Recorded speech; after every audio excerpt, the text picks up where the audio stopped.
All right, the last example. Phew. So the lengths of pregnancies are normally distributed with a mean of 268 days and a standard deviation of 15 days. So there's our starter information, 268 days and 15 days. Okay, one classical use of the normal distribution is inspired by a letter to Dear Abby, in which a wife claimed to have given birth 308 days after a brief visit from her husband, who was serving in the Navy. Given this information, find the probability of a pregnancy lasting 308 days or longer. What does this result suggest? So, if we get our bell,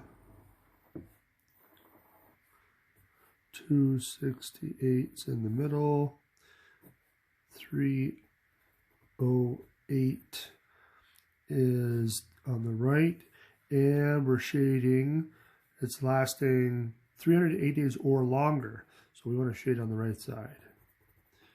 Okay, so there's our picture. So now we got to transform. Oops. X is 308.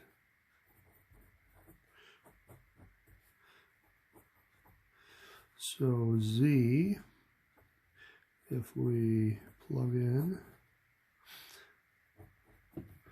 let's see what our handy dandy calculator says. 308 minus 268 is that, divided by 15 equals 2.66666. So let's round that to 2.67. Okay, and so now let's go to our table and get a probability. So 2.67, 2.6, double check, 9962. So 0.9962, and then are we done? Well, again, this is going to be the left, so we got to keep going. So if we subtract from 1, we get 0.0038. And do we need to write it as a percentage? No, they just want a probability, so we can leave it alone. So that should be our answer. So now to answer the question, what does the result suggest? So what do you think about the chances that she was telling the truth, essentially? That she got pregnant from her husband and the pregnancy lasted 308 days. Pretty slim chance of that happening. So more than likely, she be lying. However you want to say it. So that is probably what's going on with that. All right, so let's take a look at the last one. If we stipulate that a baby is premature, if the length of the pregnancy is in the lowest 4%, find the length that separates the premature babies from those that are not premature. Premature babies often require special care, and the result could be helpful to the hospital administration in planning for that care. Okay, so let's get our picture. So we got our mean. Now, we want the length of the pregnancy is in the lowest 4%, so premature. So we want it has to be on the left-hand side somewhere, but the lowest 4%, so less than 4%. So I'm guessing over here is the 4% we want.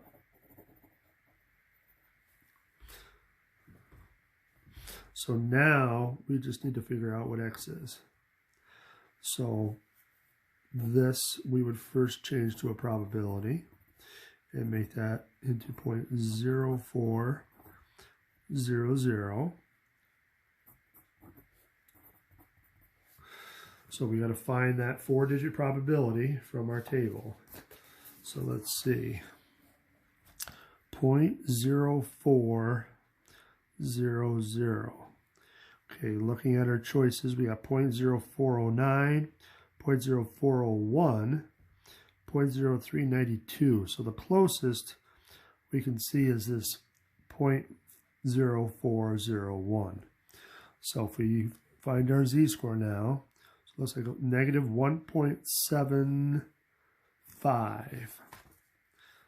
So negative 1.75. And now we can find our x. So 268 plus our negative z-score times our standard deviation.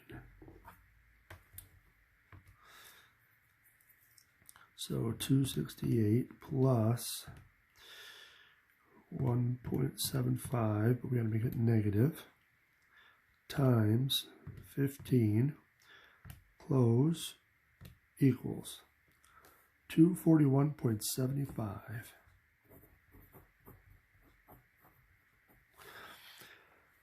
Now, as far as decimal places, well, what are the units we're dealing with here?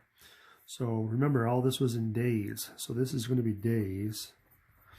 Now, could you leave it like that? You know, 241 and basically 3/4 of a day, probably. If you wanted to round it, you could go to the nearest tenth, but that would be about it. Remember, you want to carry one extra decimal place minimum than your data. So I would take either one of these in this case. All right. So the only other thing I want to show you is just that last page, which is a nice quick summary of how you can find or which process you should be using. There's two different flows. You know, so if the question is asking for a probability, that's the whole, you know, guiding light for these problems is the question. If it says find the probability that, so you have to start with an x value of some sort. You're going to change it to a z-score, and then you go to your table and find that probability. And then, of course, adjust it based on if you're shading to the right or to the left or in between. So it's always that same flow. X value first, find the z-score, then use the table to find the probability. Vice versa if they're looking for a value. So, for example, find the height for the 95th percentile, blah, blah, blah. So now you have to start with a probability, but make sure it's a probability to the left. It's got to be a probability to the left in your bell. Then go to your table and find the z-score that makes that happen. Once you have the z-score, then you can plug it into the formula to find your value of x. So you got a 50-50 shot. It's one of these two processes for every one of them. But for every one of them, you have to use the table. You know, so here, you know, you've got to use the table. Here, you got to use the table. So if you're not using the table, then you're going to be getting it wrong, point blank. So, alrighty, that wraps up this section. One more section, and that is the last one for this chapter we're going to look at. All right, see you in the next video.